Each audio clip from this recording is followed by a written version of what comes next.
They looked at her skin color and her messy hair and saw a trespasser. They didn't know that the signature on the bottom of their paychecks matched the name on her passport. When a flight attendant at JFK decided to humble a ghetto passenger in first class by denying her a glass of champagne, she had no idea she was declaring war on the owner of the airline. Stick around, because when the plane lands, the karma that hits is going to cost someone their career.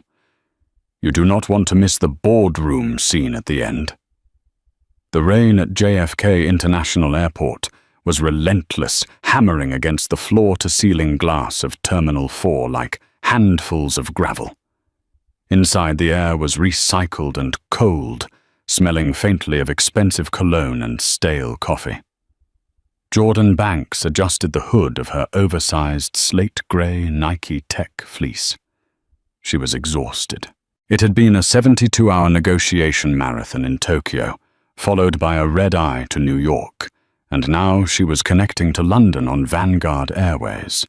She didn't look like a power player. She looked like a woman trying to disappear. No makeup hair pulled back into a frizzy bun and wearing leggings that had seen better days. The only hint of her status was the platinum Amex card tucked deep inside her pocket, and the heavy black titanium watch on her wrist, a Richard Mille that cost more than the aircraft she was about to board. Zone 1. First class and Diamond Medallion members, you are welcome to board, the gate agent announced, his voice crackling with static. Jordan stood up, hoisting her beaten-up leather duffel bag. She moved toward the priority lane. "Excuse me, miss." A sharp voice cut through the noise. Jordan paused. A tall man in a bespoke suit holding a Toomey briefcase stepped in front of her. He didn't even look her in the eye. He looked over her shoulder. "This is the first-class line. Group 4 is waiting until called." Jordan took a breath, fighting the urge to roll her eyes. She was too tired for this. "I know," she said, her voice raspy from lack of sleep. "I'm in Zone 1. The man finally looked at her. His eyes scanned her hoodie, her sneakers, and her skin. A smirk curled the corner of his lip. "Sure you are. Look, don't hold up the line for the people who actually paid for these seats." Before Jordan could respond, the gate agent waved the man forward. "Welcome aboard, Mr. Sterling," the agent beamed. Jordan stepped up next. She slapped her boarding pass onto the scanner. It beeped a crisp green affirmative. The gate agent blinked, looking at the readout, Seat 1A. The most expensive seat on the plane. He looked up at Jordan, his brow furrowing, checking her face against the screen. "ID?"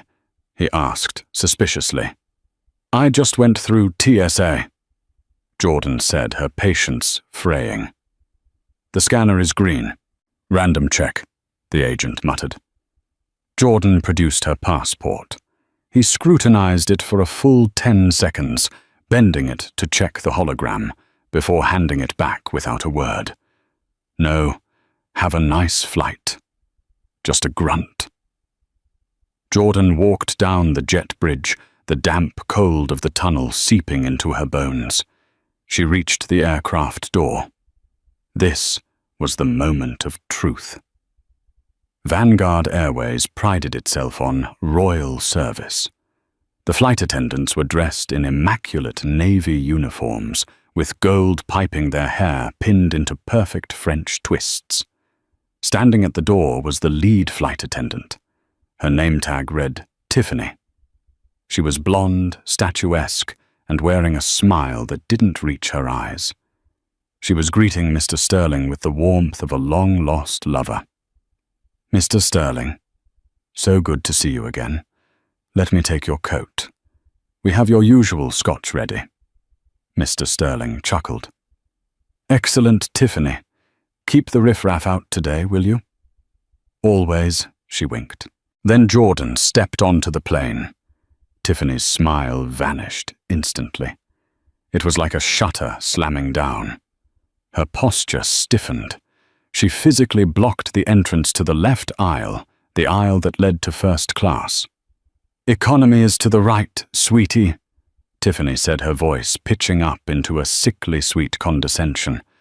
"Rows 20 through 50. Jordan held up her phone, displaying the digital boarding pass. "Seat 1A. Tiffany didn't look at the phone. She looked at Jordan's bag. "The overhead bins in first are reserved for premium luggage. You'll need to check that bag if it's too big." "It fits," Jordan said, stepping around Tiffany. Tiffany actually sidestepped to block her again. "I need to see the ticket. The actual ticket." Jordan shoved the phone in her face. "J. Banks, seat 1A. Tiffany stared at it. She looked like she had swallowed a lemon. "Wait here," she snapped. She picked up the interphone on the wall. "Marcus, can you come to the forward galley? We have a seating discrepancy." Jordan stood there, blocking the boarding door, while a line of passengers built up behind her on the jet bridge. She could feel their eyes burning into her back. "Is there a problem?" a woman behind her asked loudly. "Some of us have connections to make." "Just a moment," Tiffany chirped to the line, then glared at Jordan. "Please step to the side so paying customers can board." "I am a paying customer," Jordan said, her voice low and dangerous. Marcus the purser appeared. He was a thick-set man, with a red face and a hairline that was retreating in surrender. He looked at Jordan, then at Tiffany. "She says she's in 1A, Tiffany whispered loudly. "I think it's a system error. Look at her. She probably used a stolen miles account." Marcus looked Jordan up and down. He sighed the sound of a man who didn't want to deal with paperwork. "Miss, if you're in the wrong seat, it's a federal offense to disrupt the flight crew. Let's just see the ticket." Jordan showed it again. Marcus tapped on his tablet. Banks. He frowned. "It shows as a full fare purchase. Walk-up rate." That meant the ticket cost roughly $14,000. Tiffany's jaw tightened. "Well, she can't put that bag in the forward closet. It smells like outside." "I'm sitting down," Jordan said. "Now." She pushed past them. The friction was palpable. She walked into the first-class cabin, a sanctuary of soft leather and ambient lighting. Mr. Sterling was already settled in 1B sipping a scotch. He looked up, shocked, as Jordan threw her duffel bag into the overhead bin, which was empty and collapsed into seat 1A. The seat was massive, a personal pod designed for total privacy. But Jordan didn't close the sliding door yet. She watched Tiffany storm into the galley, whispering furiously to Marcus. Jordan pulled out her phone and opened the Notes app. She typed Tiffany. "Marcus. Flight 8A2, JFK, HR. Incident time 18:45. She wasn't just a passenger. Jordan Banks was the newly appointed unannounced CEO of the Pegasus Group, the private equity firm that had acquired Vanguard Airways 3 days ago. Nobody knew. The press release was scheduled for tomorrow morning in London. Tonight, she was just a black woman in a hoodie. And she was about to find out exactly how rotten the culture was at her new company. The plane leveled off at 30,000 feet. The seatbelt sign chimed off. Usually this was the golden hour in first class. The smell of warmed nuts and baking bread wafted through the cabin. The clinking of crystal and silverware began. Jordan adjusted her seat to a lounge position. She was parched. She hadn't had water since Tokyo. She waited. She watched Tiffany move through the cabin like a ballerina. Tiffany knelt beside Mr. Sterling in 1B. "Another scotch, Mr. Sterling. Or perhaps we can start you with the Krug Grand Cuvée." We opened a fresh bottle just for this flight." "The Krug sounds delightful, Tiffany," Sterling replied. Tiffany poured the golden liquid into a tall crystal flute. She placed a small porcelain bowl of warm macadamia nuts beside it. She chatted with him about his recent golf trip to Augusta. She was charming, attentive, the perfect hostess. Then she stood up, smoothed her skirt, and turned toward 1A. Jordan looked up, expecting the same service. Tiffany's face went blank. She walked right past Jordan's seat, heading to row 2. Jordan frowned. Maybe she missed her. She waited another 5 minutes. Tiffany returned from row 2, holding an empty tray. She walked past Jordan again, eyes fixed firmly on the cockpit door. "Excuse me," Jordan said. Tiffany kept walking. "Excuse me," Jordan said louder. Tiffany stopped. She didn't turn her body, just her head. "Yes? I'd like a drink, please." Tiffany sighed a long, dramatic exhalation through her nose. She turned around, fully clasping her hands in front of her.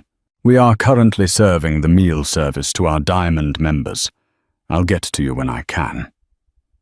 "You just served the man next to me," Jordan pointed out, "and the woman behind me." "Mr. Sterling is a frequent flyer," Tiffany said, her tone implying that Jordan was a frequent trespasser. "I'd like a glass of the Krug, please," Jordan said calmly. Tiffany let out a short, incredulous laugh. "The Krug? Yes, the champagne you just poured for him." Tiffany stepped closer, leaning over the armrest, invading Jordan's personal space. Her voice dropped to a conspiratorial whisper, but it wasn't friendly. It was cold. "Listen, we have a limited supply of the vintage champagne. It's reserved for our premium clientele. I can bring you some sparkling water, or maybe a Coke." Jordan felt the heat rise in her neck. It wasn't about the alcohol. It was the principle, the menu. Jordan gestured to the leather-bound folder in the side pocket. "Says unlimited champagne service for all first-class passengers. It doesn't say reserved for Mr. Sterling." "It's discretionary," Tiffany lied. "And frankly, I don't think you'd appreciate the palate of a $300 bottle. It's quite dry." The insult was so blatant, so jagged, that Jordan almost laughed. "Are you telling me my palate isn't refined enough for your airline wine?" "I'm telling you that I'm busy," Tiffany snapped. She turned on her heel and marched back to the galley. Jordan sat in stunned silence. In seat 1B, Mr. Sterling chuckled. He raised his glass of Krug toward Jordan. "Rough luck," he muttered. "Maybe stick to Spirit Airlines next time." Jordan closed her eyes. She took a deep breath. Do not make a scene, she told herself. Let them dig the hole. She pressed the call button. Ding. Nothing happened. She pressed it again. Ding. 5 minutes passed. The light above her seat was glowing blue, a beacon for assistance. Finally, Marcus the purser arrived. He looked annoyed. He reached up and turned off the call light before looking at Jordan. "Is there an emergency, Miss Banks?"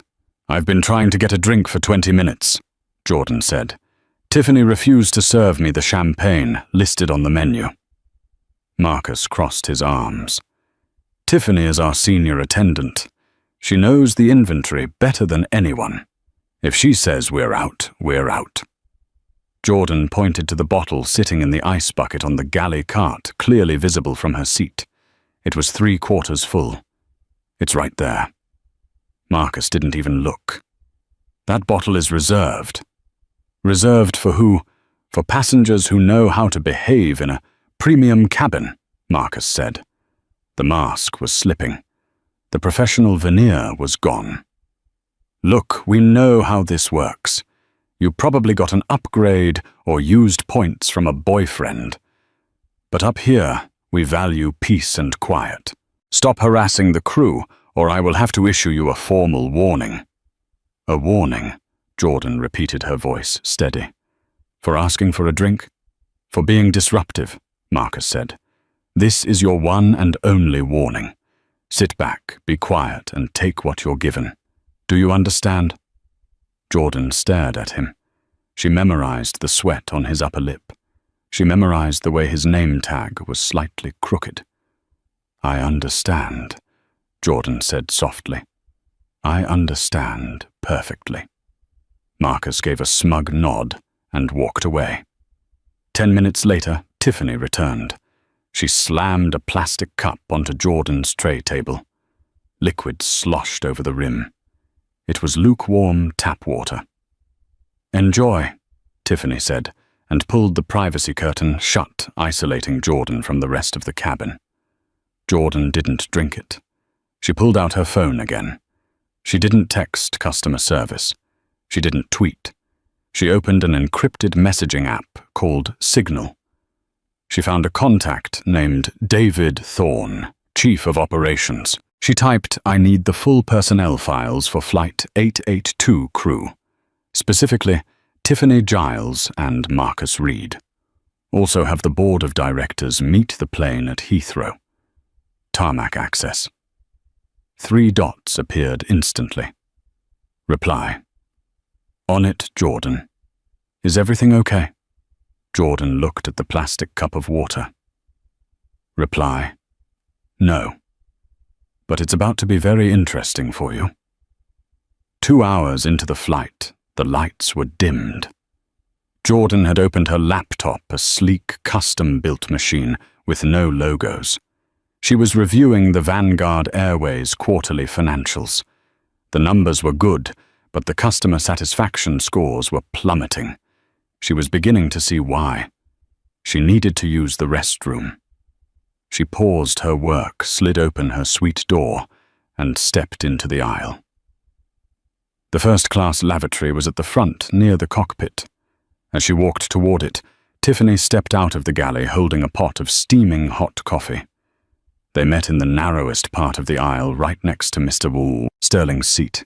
Excuse me, Jordan said, waiting for Tiffany to step into the galley nook to let her pass. Tiffany didn't move. She stared at Jordan with pure malice. The lavatory is occupied. The sign says vacant, Jordan said, nodding to the green light. I said it's occupied. The pilot is using it. The light is green, Tiffany. Are you calling me a liar? Tiffany raised her voice. Heads began to turn in the cabin. I'm just trying to use the restroom, Jordan said, stepping forward. What happened next happened in slow motion. Tiffany didn't step back. Instead, she tripped. It was a theatrical fake stumble. She lurched forward, and the pot of coffee in her hand slipped. Jordan reflexively threw her hands up, but she wasn't fast enough. Hot liquid splashed across the front of her grey hoodie and soaked into her leggings. It wasn't scalding. It had likely been sitting for a while, but it was hot enough to shock her, and it was a sticky brown mess. Oh my God, Tiffany shrieked. She pushed me. Did you see that? She pushed me. Jordan stood there, coffee dripping from her sleeves, stunned. I didn't touch you. Mr. Sterling in 1B jumped up. I saw it. She shoved the stewardess. This is assault. Marcus came running from the back of the cabin. What is going on here? She attacked me. Tiffany was now squeezing out, crocodile tears clutching her wrist. I told her to wait, and she just shoved me and knocked the coffee all over herself. That is a lie, Jordan said, her voice shaking with adrenaline. She threw it on me. Why would I throw coffee on a passenger? Tiffany wailed. Marcus, she's been aggressive since boarding. I don't feel safe. Marcus turned on Jordan, his face purple with rage. He didn't ask for her side of the story. He pointed a finger in her face. That is it. I warned you. Check the cameras, Jordan said, wiping coffee from her chin. There are cameras in the galley. There are no cameras in the cabin for privacy, Marcus spat. I have a senior crew member and a diamond passenger witness stating you committed assault. I want the pilot, Jordan said firmly. Get the captain out here. The captain is flying the plane, Marcus yelled. You are now a security threat. I am moving you. You are not staying in first class. I paid for this seat, Jordan said, her hands balling into fists. And you just forfeited it by assaulting a crew member. You're lucky we don't restrain you with zip ties. Now grab your bag and move to the back, or we will divert this plane and have you arrested in Newfoundland. The cabin was silent. 12 pairs of wealthy eyes watched Jordan. Some looked amused. Some looked disgusted at her. Jordan looked at Tiffany. Tiffany had stopped crying. A tiny triumphant smirk played on her lips. She had won. She had put the thug in her place. Jordan realized something. Fighting here now would only get her arrested. If she got arrested, the media would spin it. Angry black woman attacks. Flight crew. The headlines would destroy the merger before it started. She needed to play the long game. Jordan nodded slowly. Okay. Marcus blinked, expecting a fight. I'll move, Jordan said. She reached up, grabbed her soggy, coffee-stained bag and her laptop. Row 48, Marcus barked. Middle seat, and if I hear a peep out of you, you'll be in handcuffs. Jordan began the long walk of shame. She walked past the live flat beds of business class. She walked past the extra legroom seats of premium economy. She walked all the way to the very back of the plane, near the rear toilets where the engine noise was deafening. She squeezed into row 48E between a crying baby and a man who was asleep and snoring loudly. The seat didn't recline. The smell of the lavatory was strong. Her clothes were wet and sticky with coffee. She sat there for 5 hours. She didn't sleep. She didn't eat. She just watched the flight map on the screen in front of her, counting down the miles to London. She wasn't Jordan Banks, the passenger, anymore. She was the judge. And the verdict was going to be terminal. As the plane began its descent into Heathrow, Jordan pulled out her phone one last time. She had a signal now. She sent one final message to David Thorne. Bring the termination papers, all of them. The descent into London Heathrow was turbulent. The Boeing 777 shuddered as it punched through thick layers of grey cumulus clouds. Inside the cabin, the mood was tense. Word had spread through the grapevine of the aircraft, from the galleys to the exit rows, that a violent passenger was being restrained in the back.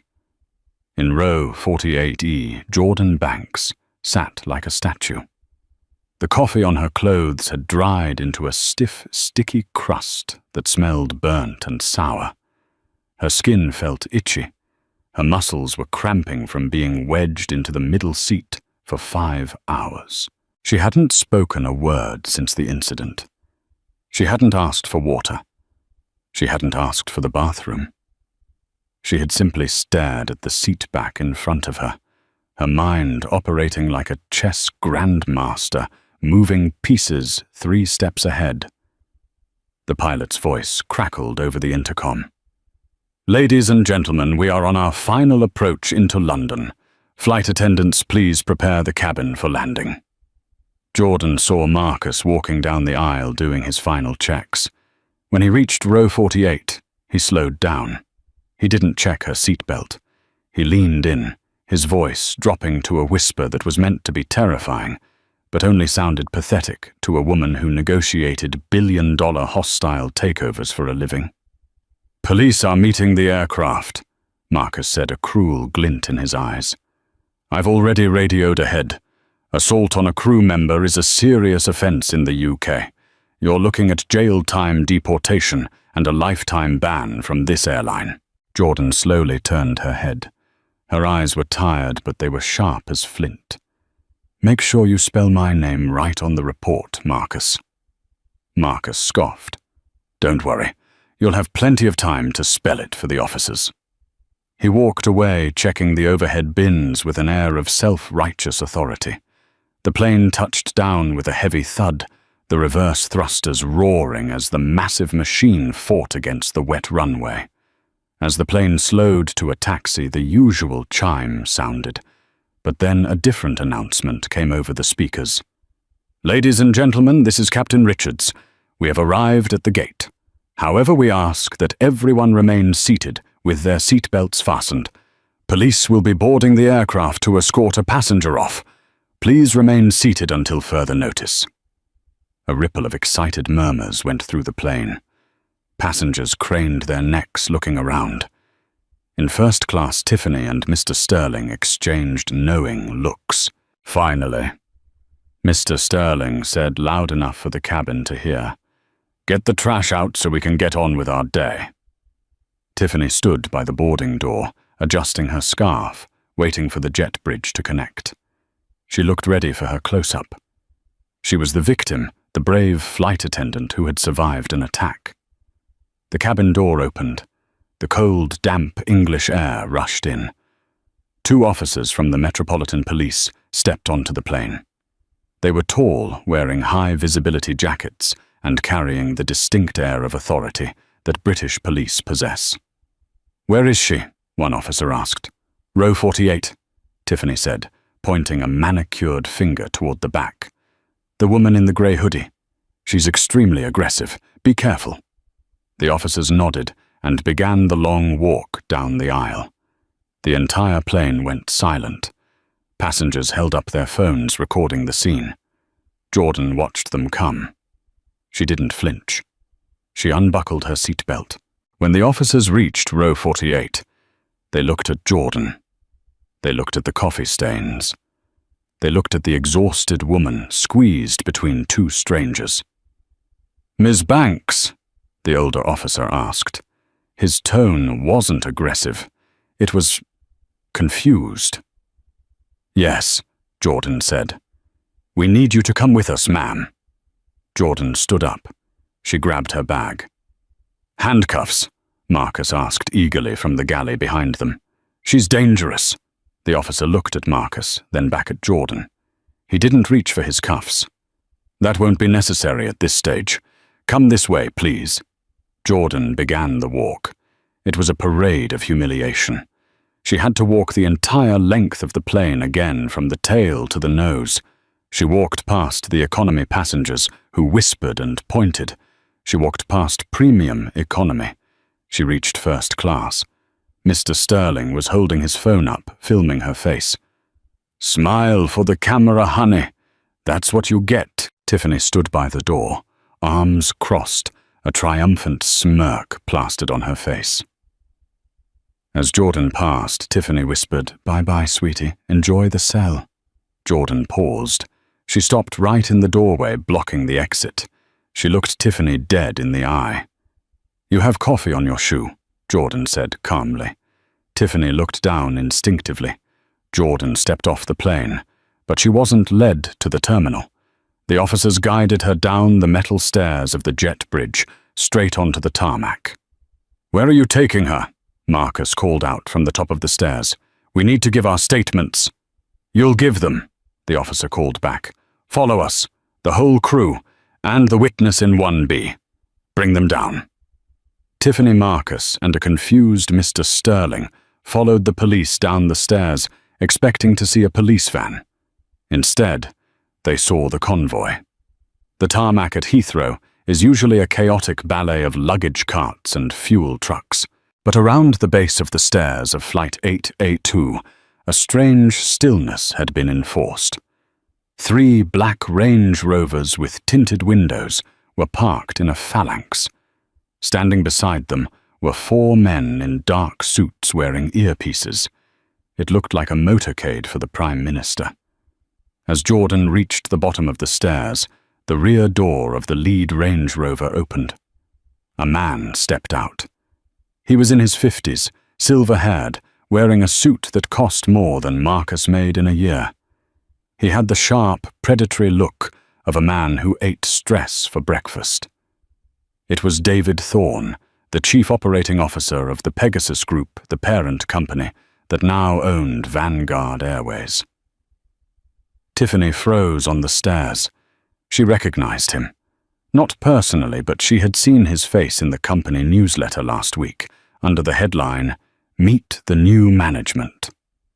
Is that David Thorne?" she whispered to Marcus.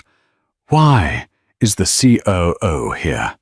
Marcus asked, his voice trembling slightly. Maybe the assault is such a big deal, they sent corporate to handle the PR.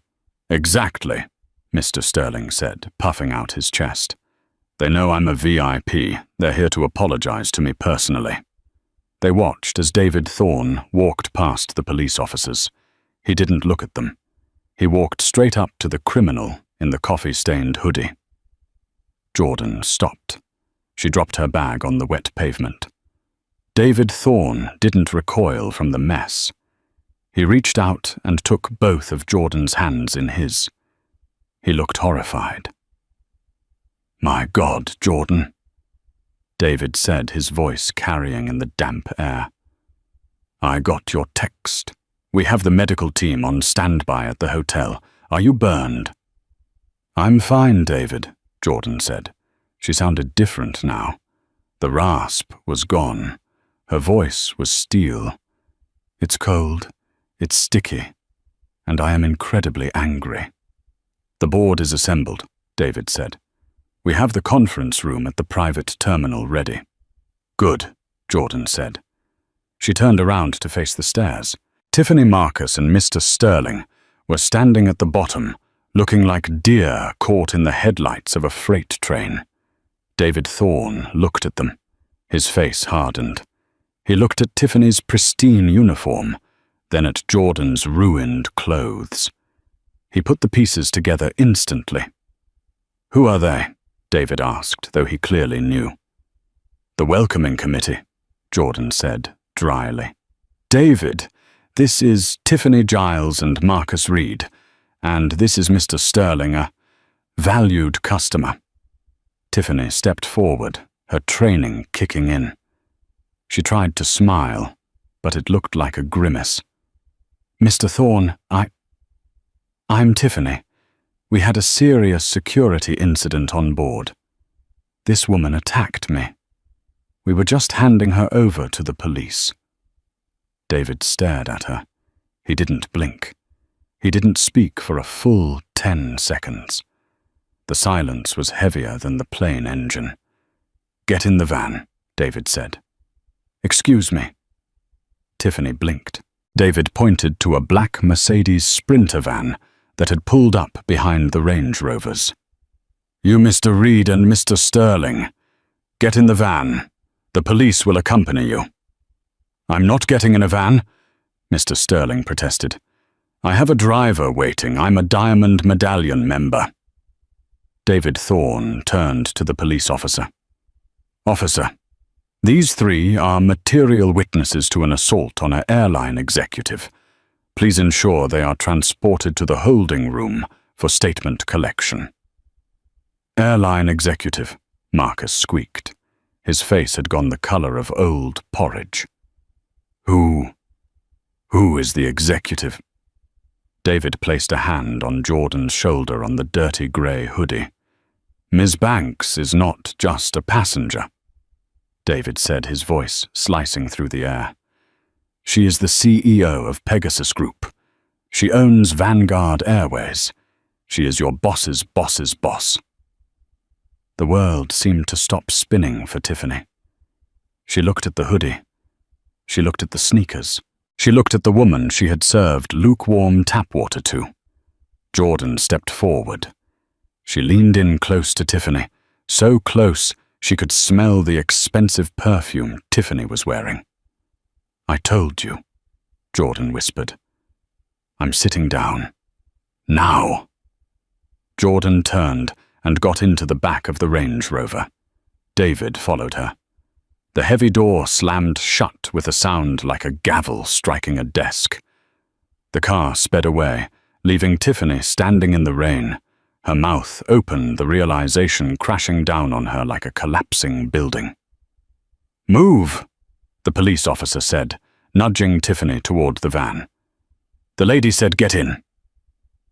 The private terminal at Heathrow was a world away from the chaos of the main airport. It was quiet, carpeted in plush wool, and smelled of lilies and money. In the main conference room, a long mahogany table was surrounded by empty chairs. One wall was entirely glass overlooking the runway, where Flight 882 was currently being towed away. Tiffany Marcus and Mrs. and Mr. Cool. Sterling sat on one side of the table. They had been waiting for 20 minutes. No one had offered them water. No one had offered them coffee. Mr. Sterling was sweating profusely. "This is a misunderstanding," he kept muttering. "I didn't know who she was. How could I know she looked like nobody?" Marcus was staring at the table, shaking his head. "I followed protocol. She was disruptive. I followed protocol." He was repeating it like a mantra, trying to convince himself. Tiffany was silent. She was pale. She was replaying every word she had said. "The overhead bins are for premium luggage. It smells like outside. I don't think you'd appreciate the palette." She felt sick. The double doors at the end of the room opened. David Thorne walked in first. He didn't sit. He stood by the door like a sentry. Then Jordan Banks entered. She had showered. The hoodie was gone. She was wearing a cream-colored Alexander McQueen power suit that was tailored to within an inch of its life. Her hair was slicked back into a sharp, elegant chignon. She wore gold hoop earrings, and the Richard Mille watch was now clearly visible on her wrist. She didn't look like a trespasser anymore. She looked like a queen coming to an execution. She walked to the head of the table. She placed a thick file folder on the wood. Thwack! She remained standing. She looked at the three of them. "Mr. Sterling," Jordan began. Her voice was calm, conversational. "I've reviewed your account history while I was changing." Mr. Sterling sat up straight. "Ms. Banks, I want to apologize. If I had known—" "You have flown Vanguard 20 times this year," Jordan interrupted. "You spend an average of 80,000 annually with us." "Yes, I'm a loyal customer." "Not anymore," Jordan said. She opened the file. "As of 10 minutes ago, your diamond medallion status has been revoked. Your miles, all 1.2 million of them, have been voided, and your name has been added to our no-fly list. Permanently." You can't do that," Sterling sputtered. "I'll sue. I'll go to the press." "Go ahead," Jordan said. "Please tell the press how you cheered while a woman was assaulted with hot coffee because you didn't like her hoodie. We have the audio recordings from the cabin, Mr. Sterling. The new aircraft have high-fidelity microphones in the first-class cabin for quality assurance. I just listened to you call me trash." She tapped a button on the remote in her hand. A screen on the wall flickered to life. It was a waveform audio file. Sterling's voice filled the room. "Get the trash out so we can get on with our day." Sterling's face went white. "You can leave now," Jordan said, not even looking at him. "Security will escort you to the public curb. You'll have to find your own way home. British Airways doesn't fly out of this terminal." Sterling stood up, mouth opening and closing like a fish, then grabbed his briefcase and fled the room, escorted by a stone-faced guard. The door clicked shut. Now it was just the crew. Jordan slowly turned her eyes to Marcus. "Marcus," she said. "The purser, the leader of the in-flight team." "Ms. Banks," Marcus stammered. I was relying on the information given to me by my senior flight attendant. I didn't see the incident personally. I was just trying to maintain order." "Order?" Jordan raised an eyebrow. You threatened to handcuff me. You refused to look at my ticket. You refused to serve me. And when your colleague tripped, you didn't ask for my side. You didn't investigate. You just assumed the black woman in the hoodie was the aggressor. It looked suspicious, Marcus whispered. Suspicious. Jordan repeated the word, tasting it. I looked up your employment record, Marcus. You've been with Vanguard for 15 years. Yes, ma'am. 15 years of exemplary service. Actually, Jordan flipped a page in the file.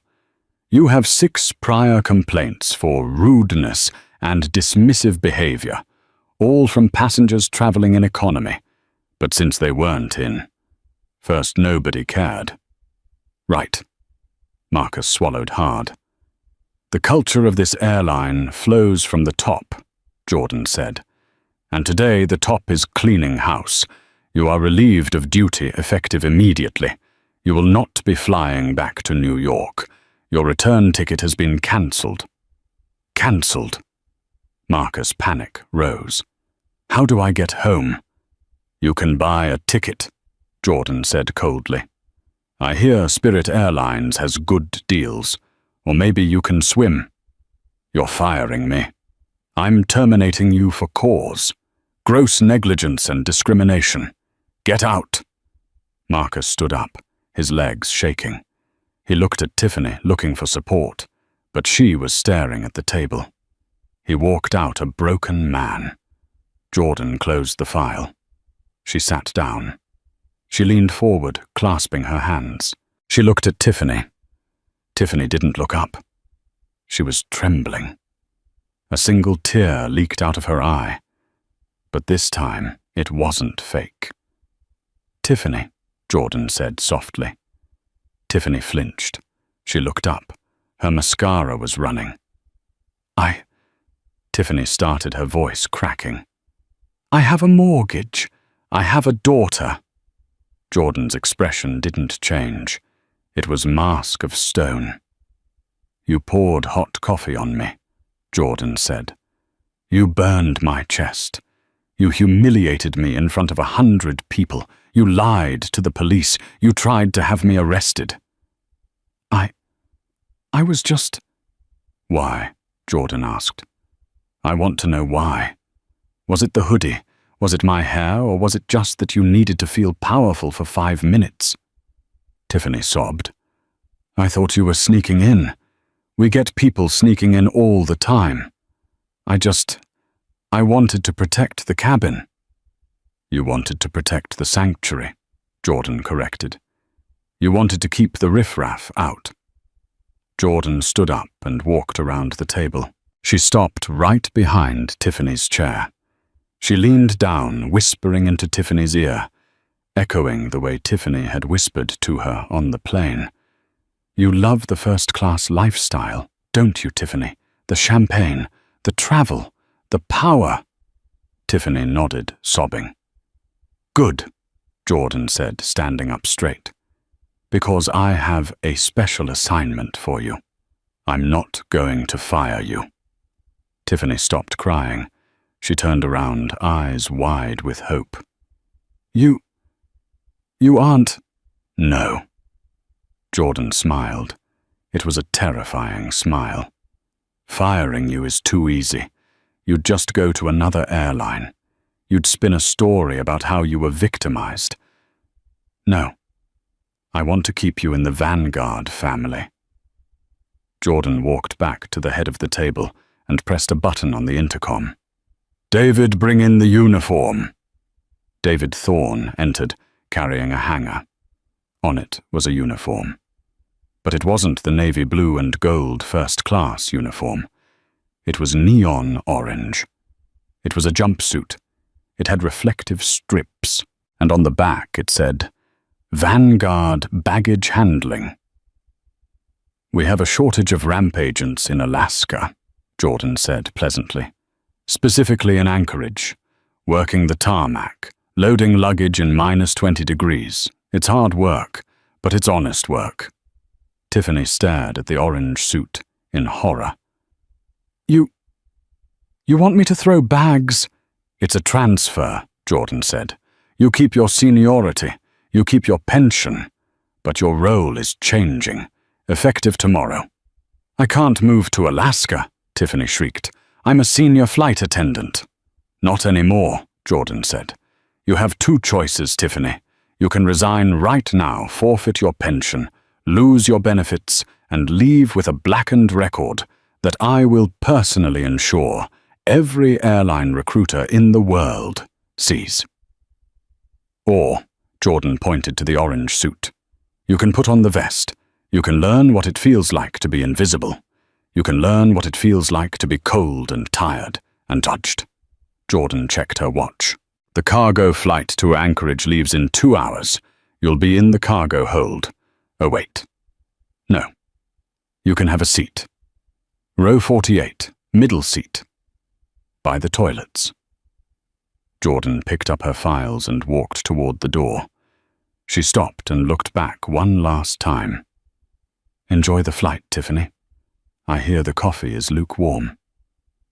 The wind at Ted Stevens Anchorage International Airport didn't just blow.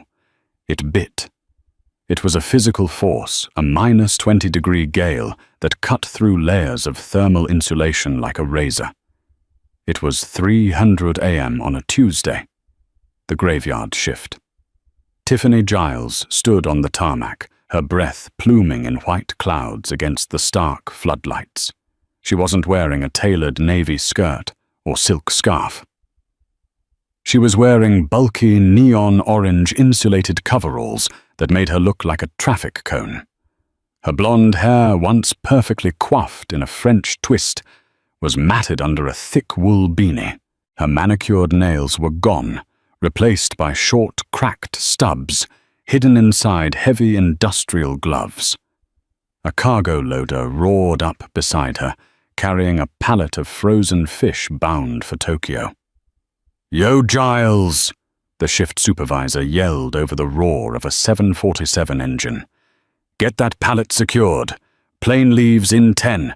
Move your ass." "I'm moving," Tiffany yelled back, her voice hoarse. Her throat hurt constantly these days. The dry Arctic air was unforgiving. She grabbed the heavy cargo netting. It was stiff with ice. She hauled it over the boxes of fish, her muscles screaming. Every joint in her body ached. She had lost 15 pounds, but not in a good way. She looked gaunt, hardened. As she wrestled with a frozen buckle, she thought about the Krug champagne. She thought about the warm nuts. She thought about how she used to complain if the hotel shuttle was 5 minutes late. "Heads up!" a coworker shouted. Tiffany looked up just as a sleek Gulfstream G650 private jet taxied past them, heading for the VIP hangars. The tail number was familiar. It bore the Pegasus Group insignia. Tiffany froze. She stopped struggling with the net. She watched the beautiful white bird glide over the ice. "Who's that?" her co-worker, a gruff man named Hank, asked. "Big money coming in." "It's the owner," Tiffany whispered. "The owner of the fish company." "No," Tiffany said, a lump forming in her throat. "The owner of everything." Inside the Gulfstream, Jordan Banks looked out the window at the frozen landscape. She was sipping a cup of herbal tea. "We have a 2-hour stopover for refueling before heading to Seoul, Ms. Banks," the pilot announced. "Ground temp is -22. "Thank you, Captain," Jordan said. She turned to David Thorne, who was sitting across from her, reviewing spreadsheets. "How are the numbers?" Jordan asked. David smiled. "Customer satisfaction is up 40% across the board. The Invisible Passenger program is working wonders. Crews are terrified that every person in a hoodie might be a secret shopper, so they're treating everyone like royalty. Revenue is up 15%. "And the specific personnel file?" Jordan asked. David tapped his tablet. "Tiffany Giles. Attendance record 100%, no disciplinary issues.